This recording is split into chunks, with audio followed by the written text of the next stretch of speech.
রমাদান মাসে ইবাদত বন্দেগী করতে পারা এটা আল্লাহর নেয়ামত, এটা আল্লাহর অনুগ্রহ, এটা আল্লাহর রহমত। যে রমজান পেয়েও ইবাদত করতে পারলো না সে তো হতভাগা, কপাল পোড়া। এই হতভাগ্যের কাতারে সাধারণত সেই মানুষগুলোই পড়ে যারা আল্লাহর রহমতের উপযুক্ত না। আমরা নানাবিধ অপরাধে, নানাবিধ গুনাহ করে, নানাবিধ নাফরমানি করে আল্লাহর রহমতের উপযুক্ততা আমরা হারিয়ে ফেলেছি, যার কারণে রমজানের ইবাদতের তৌফিক হয় না। এই জন্য তিনি তাদেরকে নসিহা করেছিলেন যে আমি তোমাদেরকে উপদেশ দিচ্ছি, রমজান আসার আগে থেকেই আগের যে সমস্ত গুনাহ খাতা হয়েছে, যে সমস্ত নাফরমানি হয়েছে, আল্লাহর অবাধ্যতা হয়েছে, সেগুলোর জন্য চোখের পানি ফেলে রোনাজারি করে আল্লাহর কাছে ক্ষমা চাও।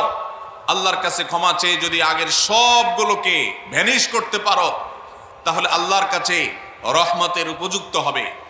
বিষয়টা অনেকটা হালখাতার